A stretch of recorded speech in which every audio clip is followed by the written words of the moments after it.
Ladies and gentlemen, welcome to the Froe Show. My name is Frank Mencken. We hope you've had a wonderful week. This is my co-host, Joe Murray. Hello. Hello, Frank.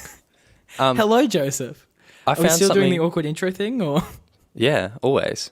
I need to make it more awkward every time. Oh, okay. Anyway. Hang on, let's do it again. Okay.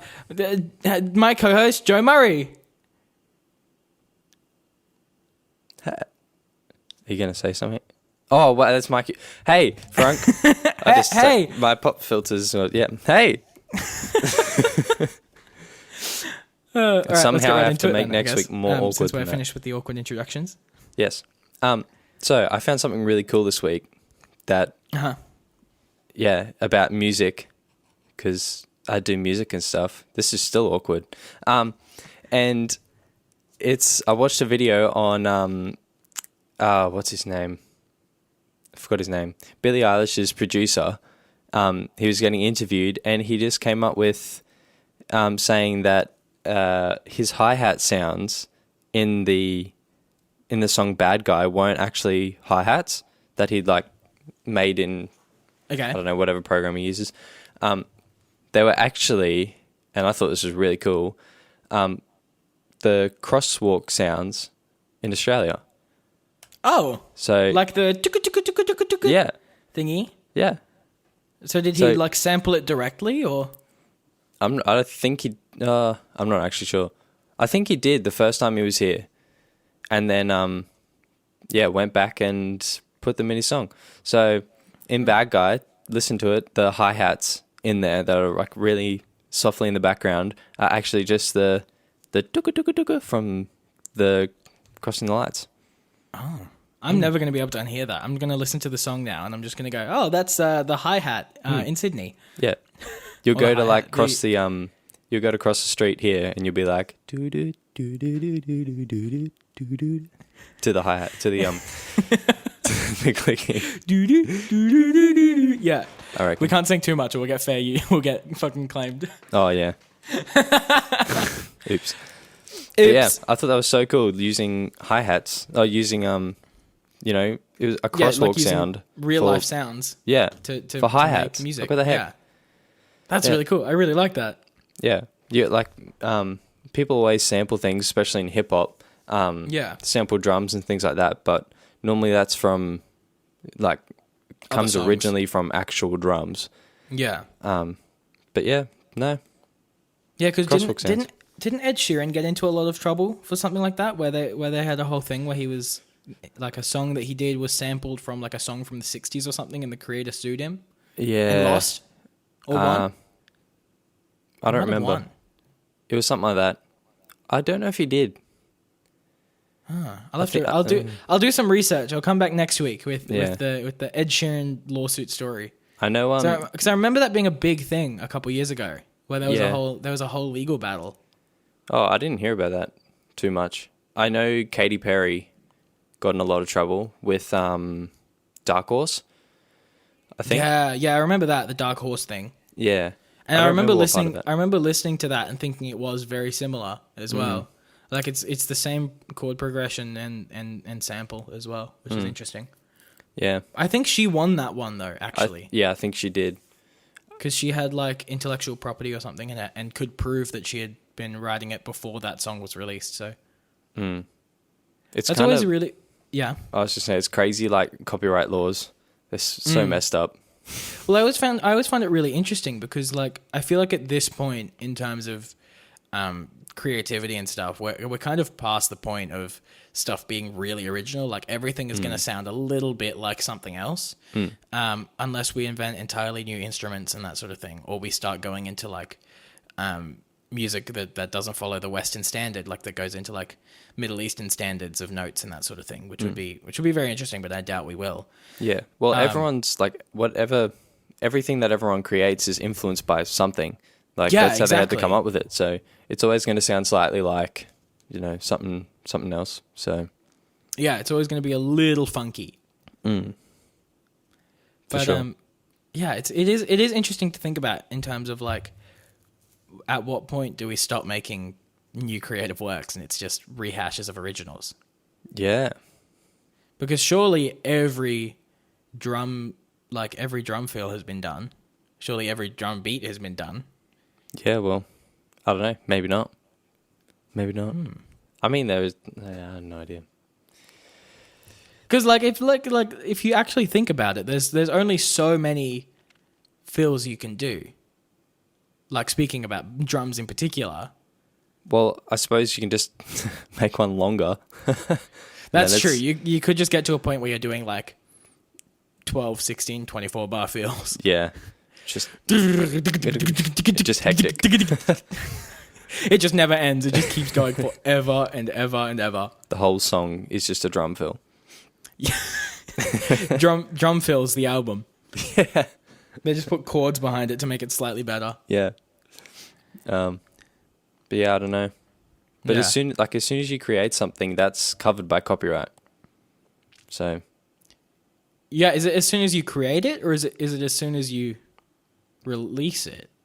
No, it's as soon as it becomes like a, not an idea, something that's actually been made.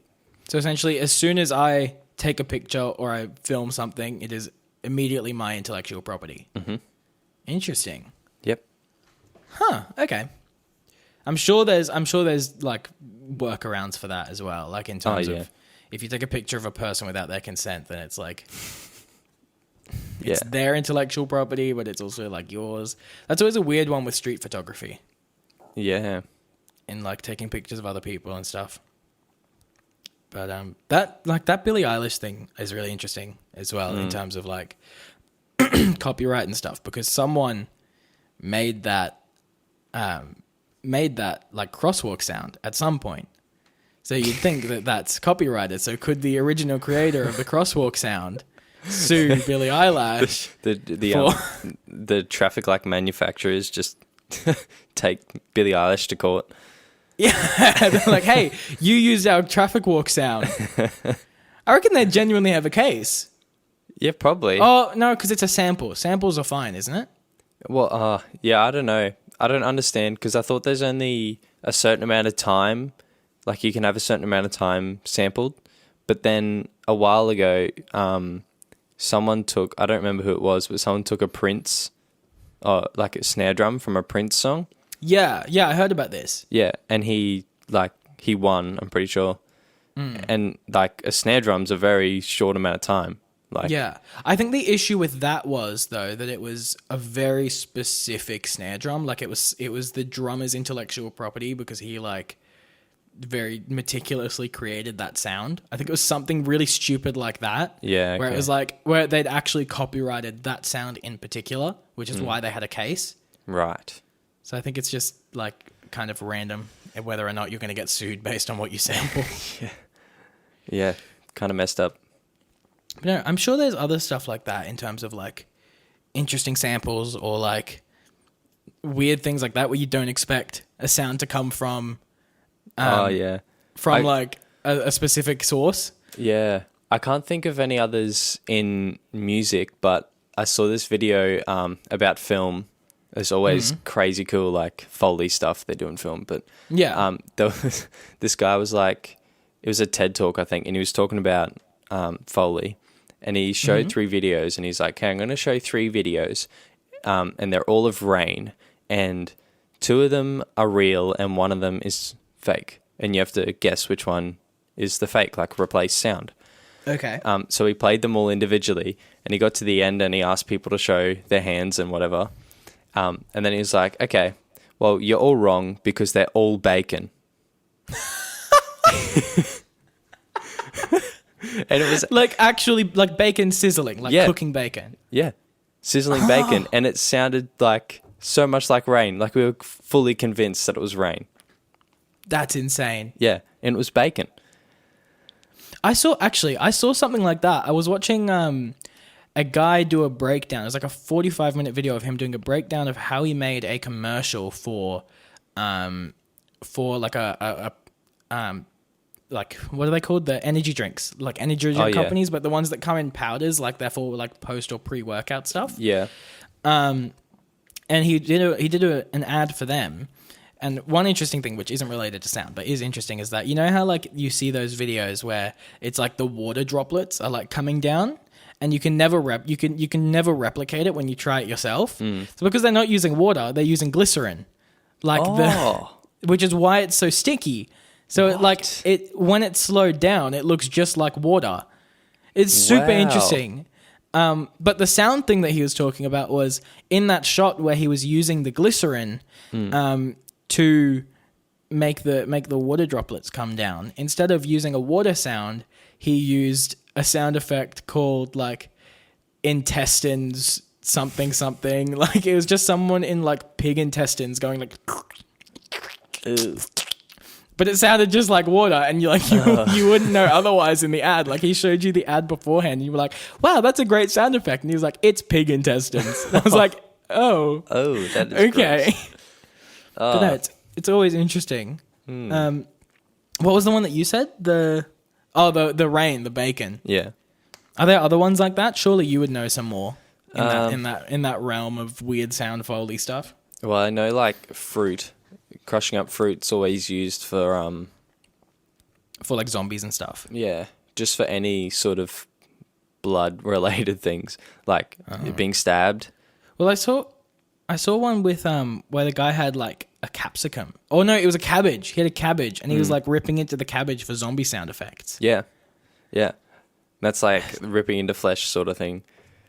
And then it's so strange what your brain like fills in the gaps and goes like, yeah, that's a correct sound. That's fine. Yeah. Cabbage, great, perfect. That sounds like tearing flesh. Yeah, no, it's insane. And they do like just breaking celery and things like that for bones. I don't like that. Like you would think that'd be, the sound would be harder to break. Does that make sense? Yeah, like celery is an easy thing. Surely they'd be doing post processing and stuff on that as well. Like it wouldn't just be the sound of the celery. They'd probably be like upping the bass or something like that to make it more of like a meaty crunch, for lack of a better phrase. Yeah, they would be, and then probably be layering. They often layer stuff as well. So like with a bone breaking, they would have maybe a rip of cabbage as well. Right, and then maybe so they put like two different things together to make it like a more solid sound. Yeah, well, more believable. Because when you break a bone, it's not just the bone that's breaking. It's the your skin moving around it and things like that or whatever. Yeah, all that. Well, I do that stuff. when I'm like editing videos and stuff. I do that as well.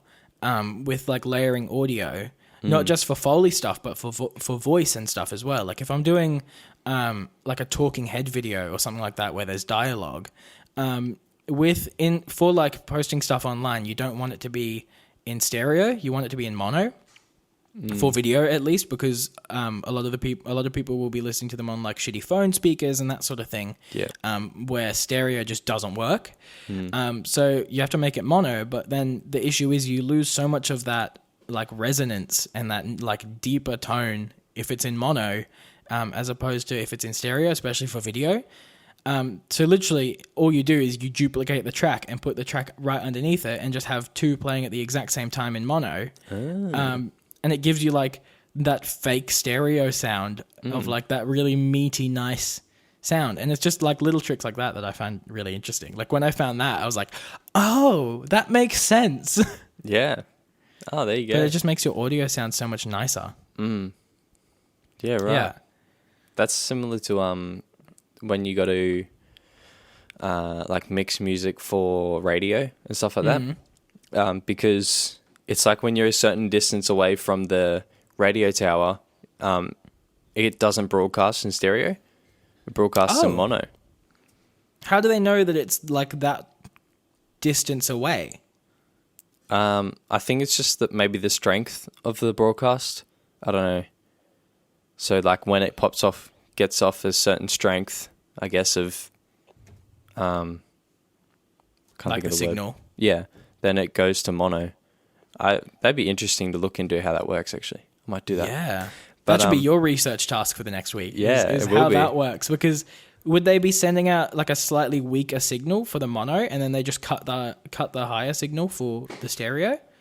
Like that'd be a really interesting thing to figure out how they actually do that. Yeah, because it would have to be two different signals. It couldn't just be the one. could it? No, absolutely not. Yeah. But That's really cool. Where I was going with that before I realized I need to research that. You have to make sure the mix sounds good in mono, but you still release it in stereo. Yeah. So, yeah. It's funny. Well, it's like that. Yeah. I was just to say, at work, I work at a supermarket, and you're listening to the radio, and it's sort of, I don't know, I haven't worked out if it's in stereo or mono, because they'll put on something like, I can't think of the song.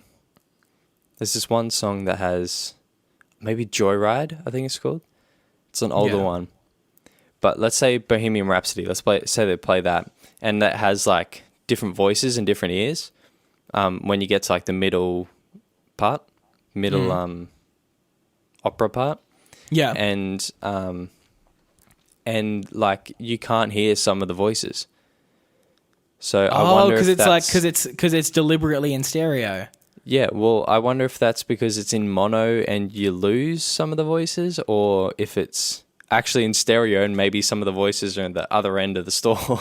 I'd say it's that. I'd say it's actually in stereo, because I know that Bohemian Rhapsody does have a mono mix, so they'd just be playing the stereo mix over the full store speakers. So just the left hand side of the store is like Galileo, and the right hand side of the store is like Galileo. Well, I actually, because I've been in, like, you know, I've worked around the whole store. I've walked around the whole store. I reckon it's actually like, it's all the speakers are patched into one side. So it's playing in stereo, but nothing is in the other side. Oh, that's really bad. Yeah. You should tell them. You should be like, hey, I'm a sound engineer. We need to fix this like now. Yeah. Oh, man. But yeah, there's some songs you just can't hear the other voice or something. But then you listen to it in the car and it's, completely different. Drive me mental. Yeah. But speaking of cars, like that's what a lot of, I've heard a lot of producers do, is when they finish a song, they'll listen to it like, because you're listening to it in your really expensive headphones and like on your expensive monitors and that sort of thing. The producers will go into their cars and then they'll listen to the song in their car on the car speakers. Yeah. Because it like that's where most people are going to be listening to it. Mm-hmm. Is that like an actual thing that they teach you? Because I've always found that really interesting. Yeah. Well, they don't really teach us, I guess. They sort of say don't worry about it when you're a student, because we don't have the gear and like that they do. So they've all like rigged their things up really easy to be able to export things really quickly and then be able to go and test it out on a different set of speakers or whatever. Right. And if you look at a professional studio, they normally have headphones and then maybe 2 or even 3 sets of monitors, like speakers. Yeah. When we say monitor, we mean speaker monitors, not like computer monitors. Well, do you want to talk about that? Like why they're called monitors and not speakers? Is there a reason for that, or is it just like? Yeah, well, it's because that's how you monitor the sound. Yeah. But then they're not different to normal speakers. They're just speakers, but you just call them monitors when you're using them for sound design. Pretty much, yeah. I guess when someone says monitors, they're probably talking about like studio speakers. When you're talking about speakers, it's, I guess, more for consumer level use, or just at home stuff. Maybe speakers for your TV, because you're not monitoring what's coming out of the TV. You're listening to it. Yeah.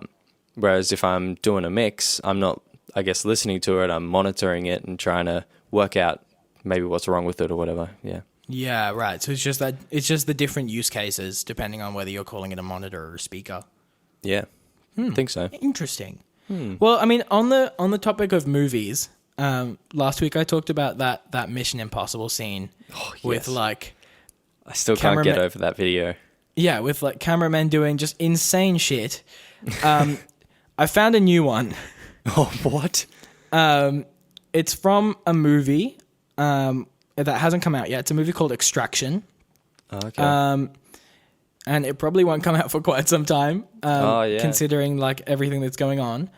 But I found this video online, which has been getting crazy amounts of traction, just because of how stupid this camera operator is. His name's Sam Hargrave, and he is just an incredible camera operator. So I'm gonna play it now. Okay.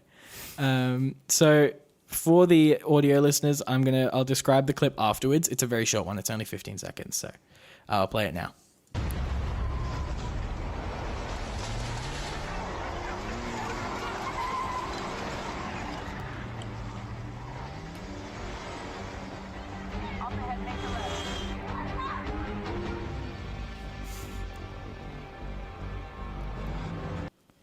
Okay, so we don't have time to unpack all of that. What? It is absolutely mental. Basically, what this dude does, and just like, so for audio, I'll explain what happens. So I'm stressed. This camera operator, after watching that. This camera operator, Sam Hargrave, strapped himself to the bonnet of a car to film this car chase through like these tiny little alleyways in what I'm assuming is either India or Mexico, based on the very yellow color grade. But it's just so he's strapped to this car, and then he follows the car through all of these streets, and it's just like this really cool car chase. And then the car that they're chasing stops, and he unclips himself from the bonnet and starts chasing the protagonist in the car, which I cannot even imagine the amount of planning and like work that went into that. And that like just the exact same. I don't have pictures of his rig or anything, which is just, I really wish I did, because it's such a cool scene, and just such a good example of just being a badass camera operator. Yeah. But man, it is mental, and he's just like just whipping around, and he's got a helmet on, which like good for him. But did he have any other like protective gear on? I think he has. Hang on, I'm gonna have a look now. Surely you'd have like elbow pads and knee pads. He has or a something. vest on. Oh, and I'm just seeing. So I'm watching it again, and I'm seeing that there's a guy that unclips him, and kind of and lets him go free. So when he gets unclipped, he runs up and he pokes the camera into the car to get a shot of Chris Hemsworth looking back at the other car. Oh man, it's insane. Doesn't he like? From what I just saw, doesn't he? Like he gets thrown off the front of the car, like the car stops quickly. Sorry, I missed that. Oh, like from what I saw, doesn't he get like thrown off the car? Yeah. They unclip him right as the car brakes, and so he just gets like flung forward and has to like catch himself. It's just the more that I like research this and like look at camera operators for like Hollywood films, the more I've realized that it's probably the most fun job ever. Like, yeah. It's like, hey, Sam, you want to get strapped to the hood of a car today and do a car chase? And it's like, yeah, fuck yeah, I'm down. That'd be sick. Oh man, that is crazy. More importantly though, do you think that they train a camera operator to do a stuntman's job, or do you think they train a stuntman to do a camera operator's job? Because like this is 2 weeks in a row that we've seen like stunt work be done for like just for a shot. So it's like I don't know.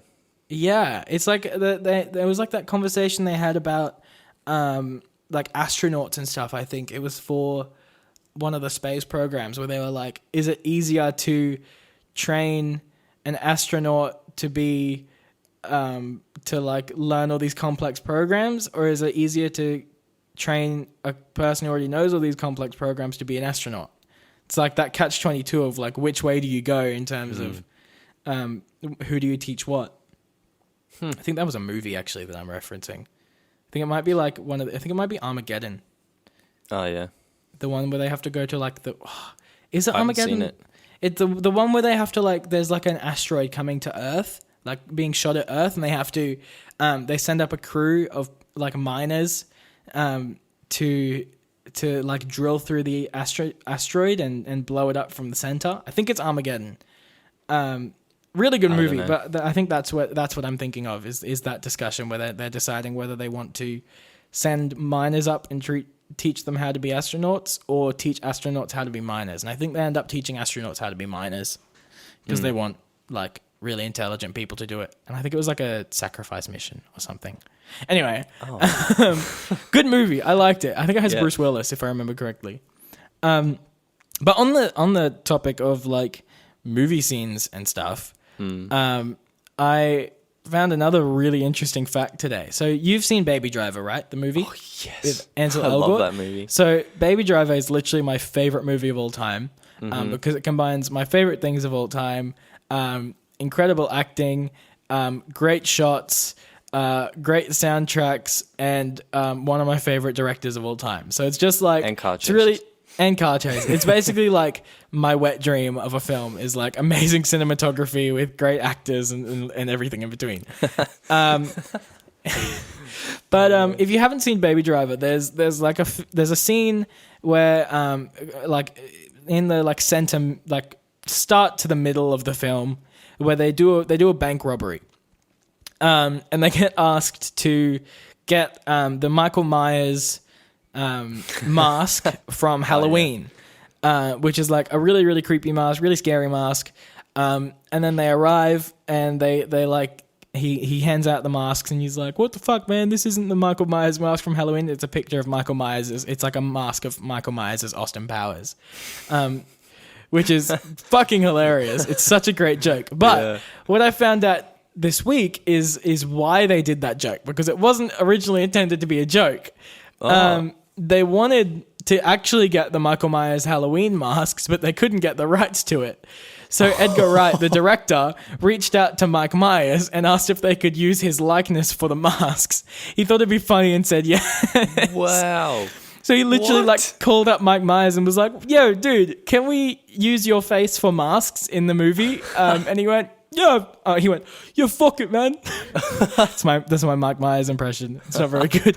Isn't he? No, he's not Scottish. He's British. British? American? No. I'd never know what nationality that man is. He does so many accents. He's not Looking like... up. Is he not... None of the above. He's Canadian.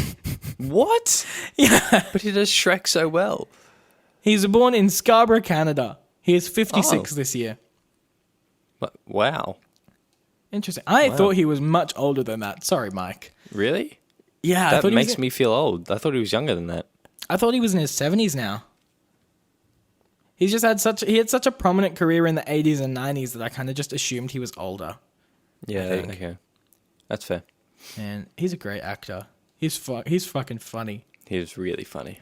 But yeah, no, I thought that was a really funny fact of just such a great way to circumvent the needing to get the rights for the studio. Yeah. Is like, why would you get the fake likeness if you can get the real likeness?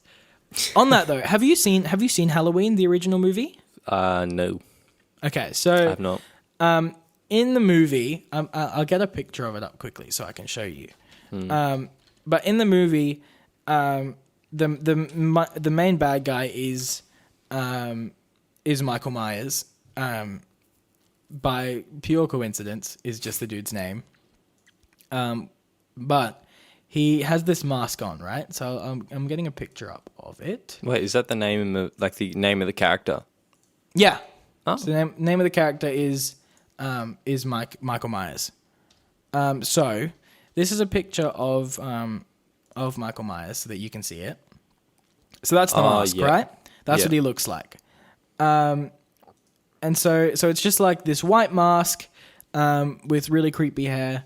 It's just a really gross mask. Like, it looks terrifying. The original mask for the original movie... I was going to say, that looks like the new one. That is the new one. Yeah. But the original mask was just like a really weird, like smooth, white, just genuinely creepy. It's this one that I've just brought up on the screen. Oh, yeah. So Joe can see it, and any of the video listeners. It's a good time to mention we also have a video podcast that you can look up at the Froe Show on YouTube if you want to see all the clips that we show. But the original mask, so that one from the 1978 film, was originally a Captain Kirk mask from Star Trek, Really? a William Shatner mask, What? which is it's a William Shatner mask that they painted white. Oh. How weird is that? That is really strange. They just bought it from an actual Halloween store and painted it white. Oh, right. I guess Which is arguably much more terrifying, honestly, Yeah. knowing that anyone can get that mask. yeah. Although now you can Man. actually buy the Michael Myers mask as a Michael Myers mask. It's not the William Shatner mask anymore, which is a bit sad. But yeah, I think that's a really interesting thing. It's like I feel like that's the visual film equivalent of finding out that rain is bacon. Yeah. Well, yeah. Because that'd be a really cheap thing too. Yeah, for it's a them real to- that was a cheap movie as well. Halloween, the original, it wasn't a high budget film. They had They had a house. They had to pay for 3 actors, some cameras, probably some lights, and a fog machine. Right. Surely that could not have been more than maybe a couple million. I'm gonna look it up. This is the advantage of doing an online podcast. Is I can Google anything when I want Yeah. when I want to. Halloween budget. It's like taking me back to like when we did drama and stuff at school, and you buy those really cheap props. Yeah, you just buy the cheapest props you can. So I was very wrong. The original budget for the film was $325,000 US, Whoa. which is That's like it's not bad. Wait. 300,000. I don't know how much is normal for a Well, currently films are for reference, the latest Halloween. Oh no, not the latest Halloween film. Let me find the remake. The 2009 remake, Halloween 2, cost 15 million US. Right. For reference. And then so the original one was 300,000. Yeah. Wow. Yeah, so movies are expensive now. So yeah, like a movie. What's a recent? Let's look up the Baby Driver budget. I was just about to look up Endgame, something crazy. Oh, Endgame is stupid. Baby Driver's a normal film. Baby Driver was $34 million US Right. budget. 34. That's like a normal everyday budget. Normal in massive air quotes. A normal everyday budget. Just 34 million. Yeah, it's just get some lunch, maybe a coffee if you're feeling frisky. Man. But that's crazy. You've also got to remember that that's not coming out of one person's pocket. That is investors. That is coming from companies. That is coming from individuals. It is not, and sponsorships also are a massive part of that. And that's not what they start with either. Isn't that from what they make, or they'll go over budget to if they know they're going to make money with when it releases. They don't usually add money to the budget after the movie's done. Is that what you're saying? No, so if they set a budget of 30 million, Yeah. they might during production go over budget if they know they're going to make a lot of money when it releases. Yeah, absolutely, yeah. Movies do that all the time. If they're getting high ratings on their trailers and stuff, they'll 100% up the budget just a little because they're I feel pretty cocky about this. But then you get a movie like Cats where they do that and then it flops and they're like, fuck. Yeah, so who comes out short in those movies like that flop, that are big productions that no one watches? It's usually the investors, because the investors, the big companies that back it, so production houses, so companies like Universal, 21st Century Fox, that sort of thing. Right. They'll lose the money. The actors are all paid by contract. Everyone on set is paid by contract. All the directors are usually paid a wage. So none of the people that work on the film lose any money. They still get whatever they get. But all the box office stuff will go to the production houses or the investment companies and that sort of thing. So if a company doesn't meet its budget, it's those companies that are losing out. Gotcha. So a film like Cats, which just massively flopped, that would be what? That's I haven't even seen that. That's not a Disney movie, is it? Cats? It's Actually. Wait, yeah. So do Disney? Where do they get their money from? Just from their stores. That's from them. They have the money. That's a Universal film, Cats. Oh, okay. But yeah, that's always interesting. Speaking of like film companies and production houses and stuff, and talk about Pixar for a second. Yeah. Because Pixar sometimes just pulls insane shit out of their ass. Like, you're welcome. So Monsters University, right? Oh yeah.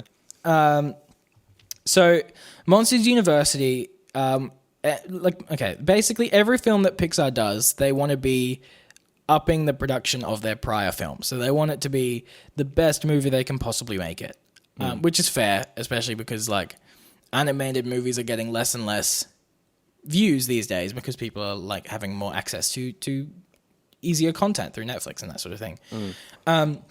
But Monsters University in 2013 was the first movie to be fully ray traced, which is like a big thing. So ray tracing is a rendering technique that simulates realistic lighting physics.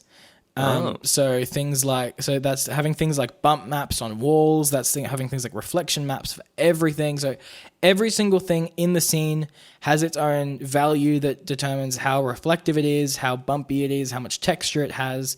Like it's super, super, super detailed. It's crazy. Wow. So Monsters University was the first animated film ever to have ray tracing technology, which was in 2013. It was a massive jump. Yeah. But the issue is that when you add this sort of technology to a film, that's this massive jump in production. Usually, the technology of the time isn't ready for it yet, Right. Which was kind of the case with Monsters University. So, in a film like Monsters University, a film is made up of frames, obviously, which is like most movies are shot in 24 frames per second. So every second, 24 frames are being thrown across the screen as fast as they possibly can to give you an image. So for a film like Monsters University, that I'm going to assume is about an hour and a half long. So 24 times 60. So that's 1,440 frames a minute times 90, which has 129,600 frames in an hour and a half long film. We can assume, Whoa. right? Yeah. Okay. Which is a stupid amount of frames. That is the total amount of frames in a film. For Monsters University, each frame, like singular frame, took 29 hours to render. What? That's over a full day. So if they were rendering this movie on one single computer, it would have taken them 3.7 million hours. What? Which is approximately 156,000 days. How many years is that? Which is, it's approximately 429 years. Although I think I've done the maths wrong somewhere there because the article that I have open says it would take about 1,120 years to render. So let's just say it's somewhere in the ballpark of those two numbers. I like my number better. Somewhere in between 1,200 and 400. Yeah, okay. somewhere in between those two numbers. But what big production houses like Pixar do is they have rendering farms, which is basically like hundreds and thousands of server computers that render these frames. So each one will be rendering one image. So they'll have they just split the load over X amount of computers to speed up the rendering time. Mm-hmm. For Monsters University alone, Pixar had to double their render farm from their previous film. So just by adding one extra feature to their film to make lighting more realistic, they had to double the amount of computers they had in their arsenal to render this film. It is insane. Speaking of rendering though, like animated films aren't the only thing that need to be rendered, right? Basically every film, everything that you make, every film that is ever made will need to be rendered is like the short of it. things that make that longer are things like CGI or complex effects. So it's just incredible how far this technology has advanced over the past, like, even 5-10 years, right? Yeah. So I'm just going to read this from what I've got here. For a last push on the final weekend of work, ILM, which is like the one of the big production houses, ILM's entire render farm was used for Transformers 3. ILM calculates that added up to more than 200,000 rendering hours per day, or the equivalent of 22.8 years of render time in a 24-hour period. What? So that gives you an idea of how many computers they have there that are rendering. It is 22.8 years of rendered footage in 24 hours. Whoa. Which is just that is mental. Insane. Absolutely mental. Right? Yeah. It just kind of goes to show how much... And that's why these production houses need so much money. Because, like, if you're buying 100,000 computers capable of rendering, that is fuckloads of money. Yeah. That is, like, fuck off money. That isn't... Oh, man. Couch Lady's here. We're going to pause. Okay. That was the Couch Lady coming to pick up the couch from my studio. So, sorry. We're From your studio? We're back. What? Yeah. How could you get rid of the couch from your studio? Because I need more space for studio stuff. Actually, I'm setting up for the place that I work for. We're setting up a video space for filming a course for the company. So I need the space to be able to like make a set for like so it looks like an office. But I mean, on top of that, I'm also actually building a proper office because currently my desk is an old dining room table, which is great. Like it works, but it's nice and big though. It is. It's very large, but that's also kind of my issue with it is that like there's so much space that I just put all my shit on it and I don't clean it. Yeah, right. Which is just That's it just kind of becomes such this massive pile over time where I just don't want to have to deal with it anymore. Yeah. How's your studio coming along in terms of building and stuff?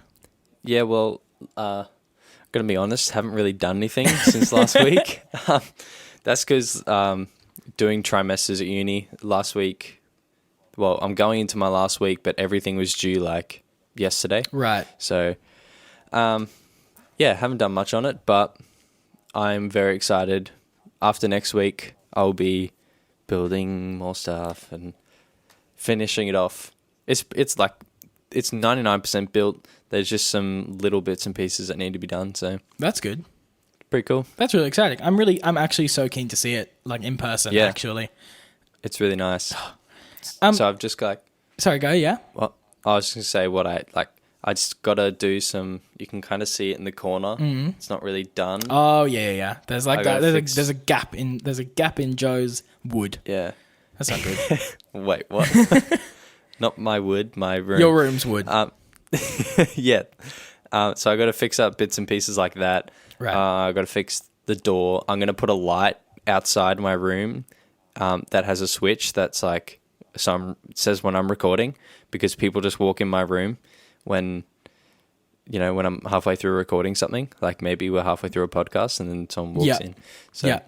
that's fair. I'm keen for that. I've also got to build some more treatment stuff. So sound treatment stuff. I got these, you can see them behind me, and for the audio listeners, they're little, they're not very big, the little like pads of foam that are cut into kind of zigzags, and they absorb and diffuse sound. But I got to build some bass traps is what they're called. Ooh, for the corners. Please explain. Yeah, so these guys here, the little ones, they only really absorb like sort of mid and high frequencies. Mm-hmm. So you can get, if you just put them around, which is what I have now, you can get like a boxy sounding room, and it's kind of the bass frequencies sort of just still do what they want. So I got to build some bass traps, which are pretty much like just a denser foam, and I'm going to put them in the corners, the corner behind my screen and that corner just over there, and that's to pretty much when bass frequencies play, because they're so long, you can get actually parts of the room where they cancel out, Oh, like okay. where you can't hear them. I don't know if I mentioned this before on the podcast, No, you haven't.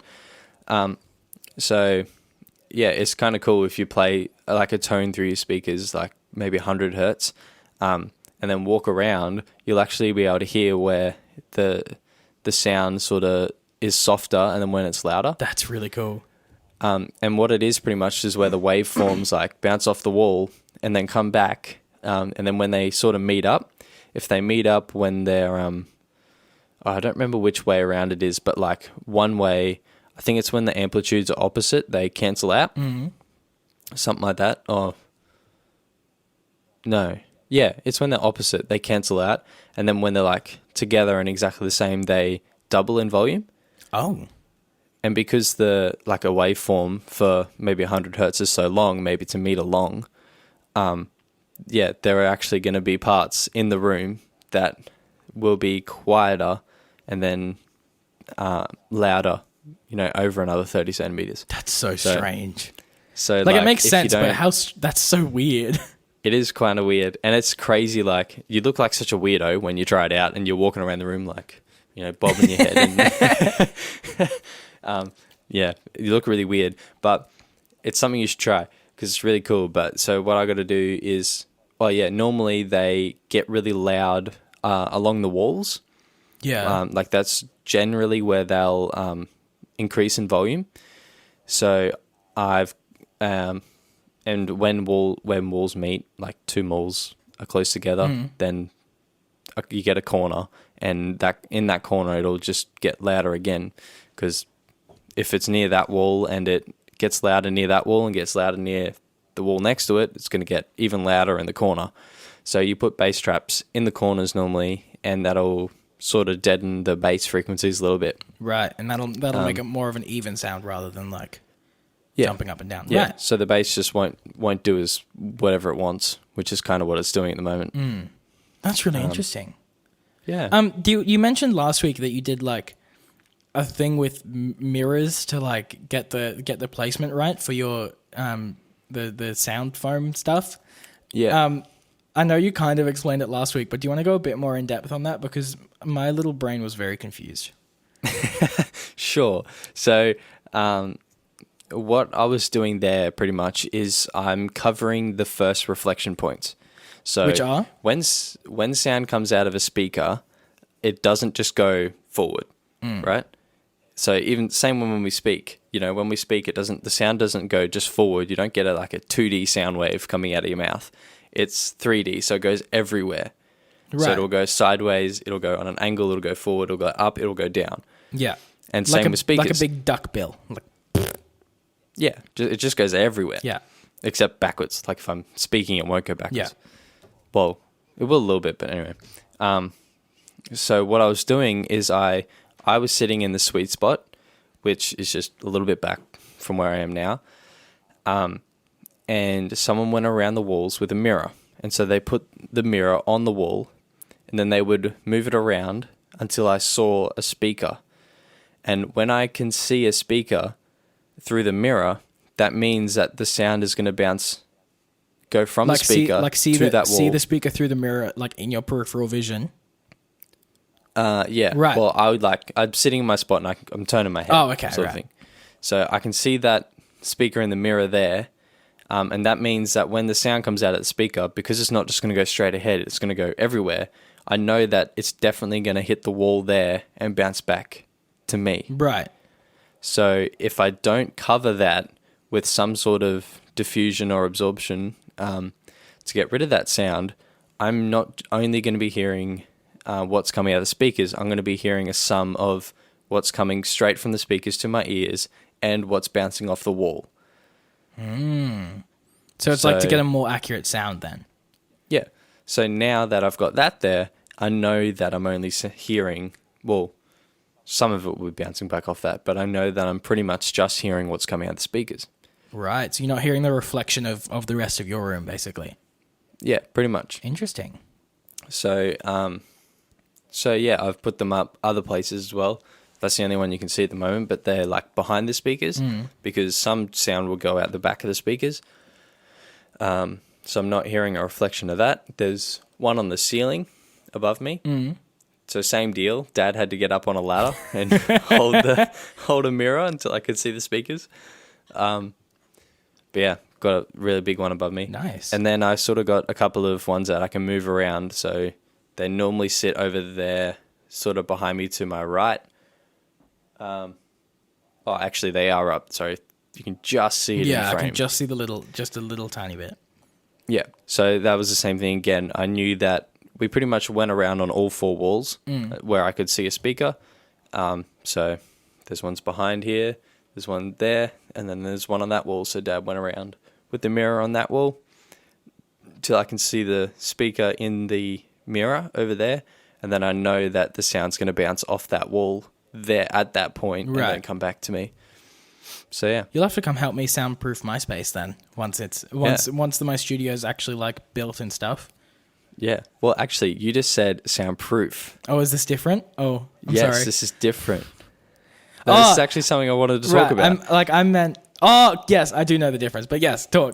Yeah. So soundproofing is like not allowing sound to get out of the room or into a room. Yeah. So like when I'm soundproofing this room, these isolation pads is what they call it, I think, behind me had nothing to do with it.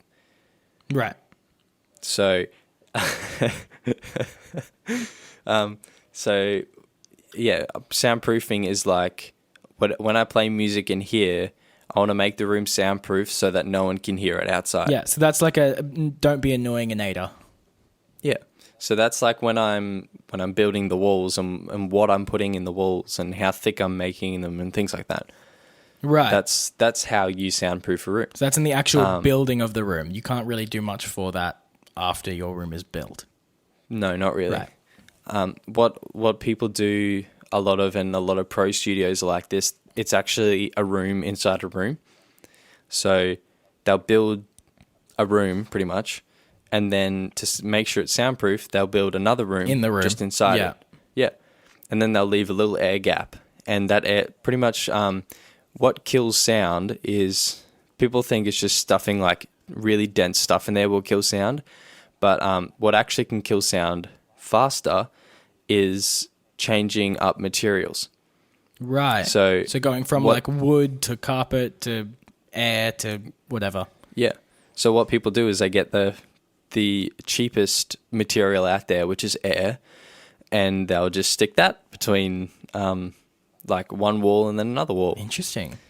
Yeah. So they might have, I don't know, whatever wood, let's just say wood, and then an insulation, and then maybe a sound sheet. Yeah. You can buy like expensive sound sheets that specifically block out a heap of sound, and then wood, and then air gap, and then wood, insulation, sound sheet, wood, and then that's outside. Yeah. And then that'll kill a lot of sound. So that's pretty much what this is, because this is in my garage. Yeah. So it's essentially a room inside a room, but it's not to that extent. Yeah, you don't have another room between you and the room. You're in your room, and then there's a larger room, but you don't have the room in the room in the room. Yes.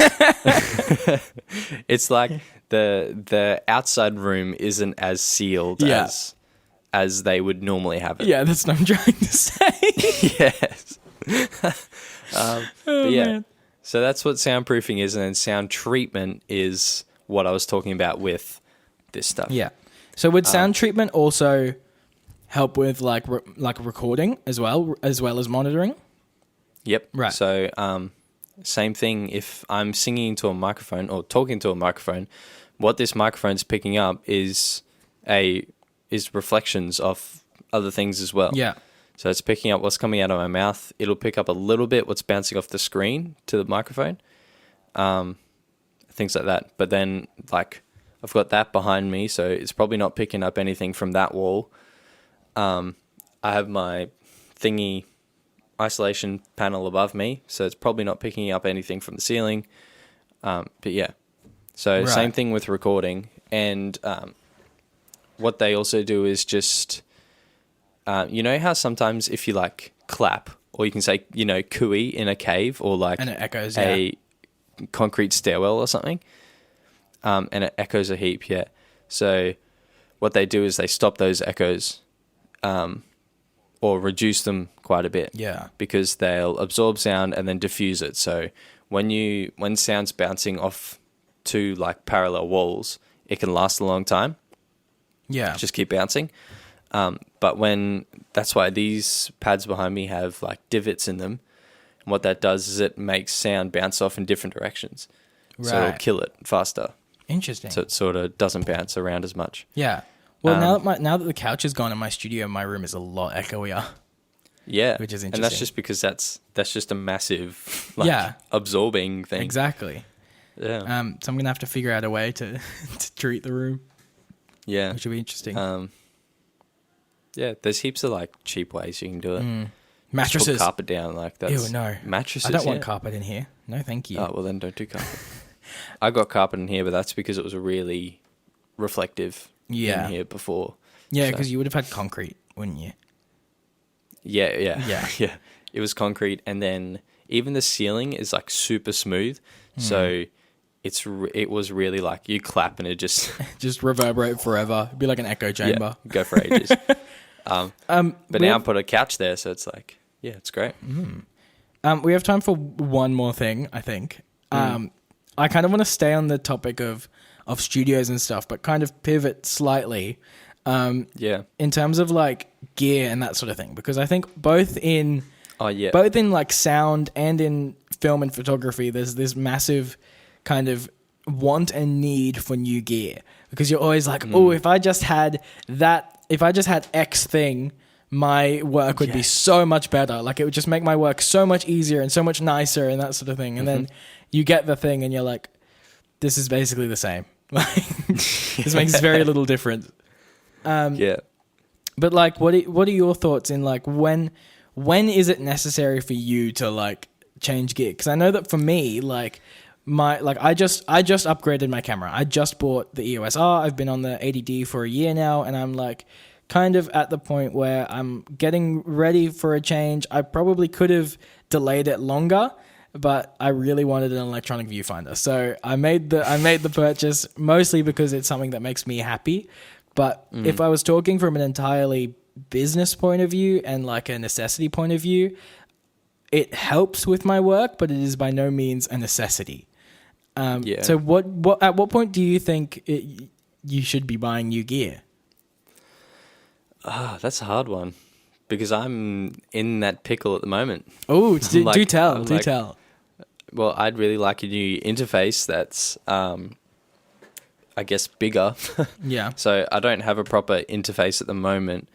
I've just got this USB mic, which works great for stuff like this, but I would like a interface, and I'm debating whether to go bigger or, smaller, something like 2-channel interface, or I'm looking at a 8-channel interface. Right.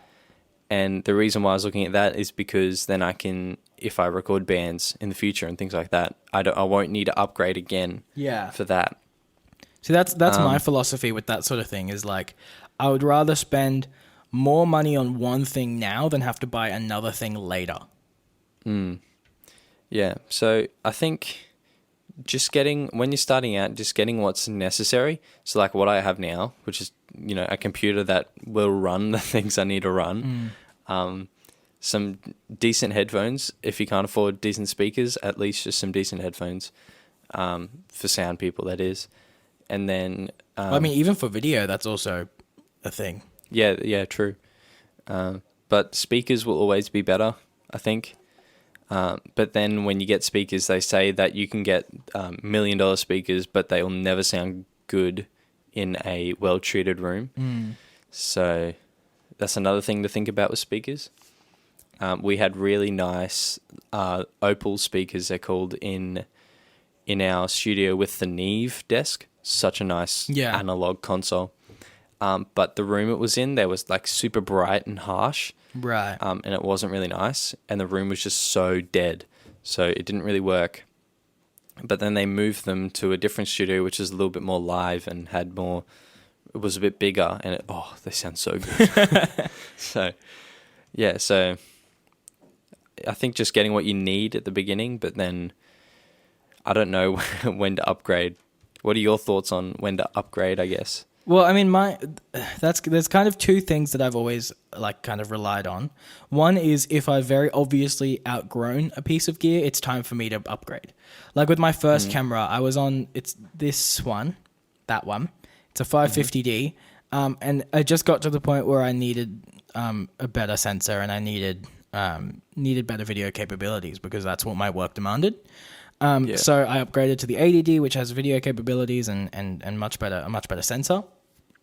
Then I bought an L series lens, which is the professional series of Canon lenses, because I was noticing that I needed the sharpness that one of those lenses provides.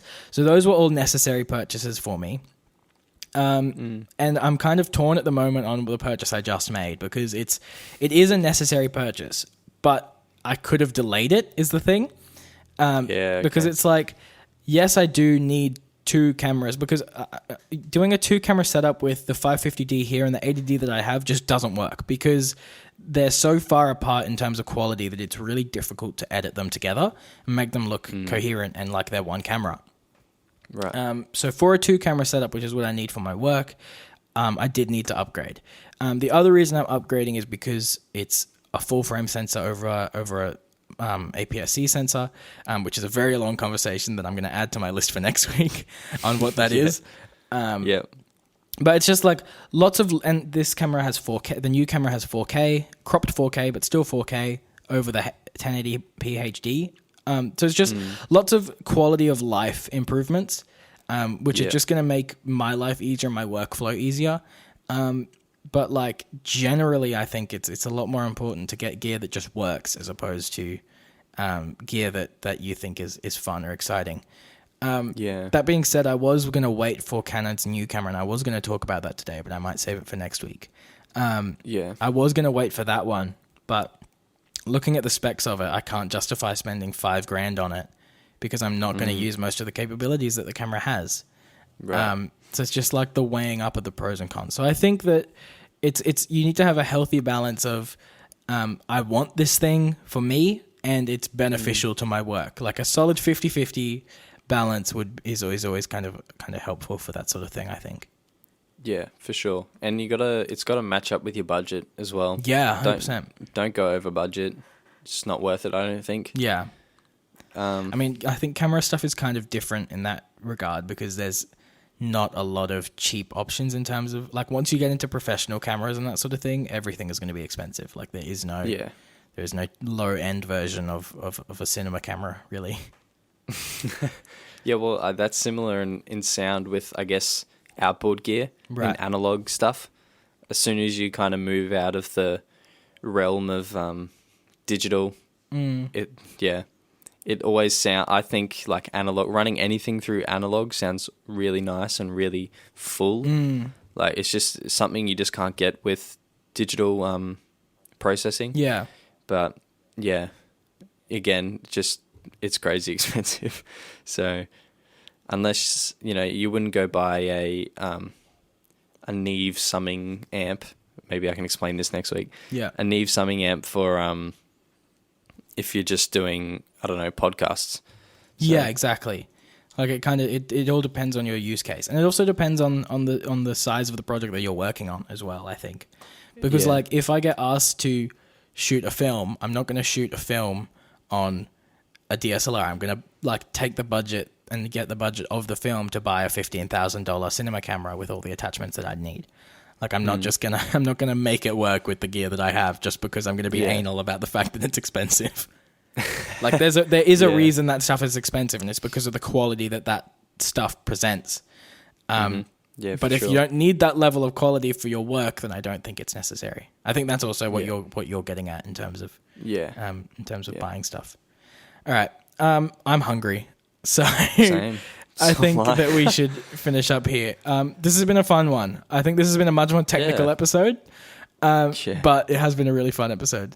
Do you have anything you wanna finish on? No. See you next week. All right. Awesome. We'll see you all next week. Don't forget that we also have a YouTube channel for you to check out if you want to see all the visual stuff from this episode. There will be links in the description to anything that we've spoken about today. Otherwise, if you like this episode, make sure you follow us or subscribe to us or whatever the podcast app you're on demands of you, and leave a review if you liked it. We will see you all next week. Thank you for tuning in. Bye. Bye. Bye.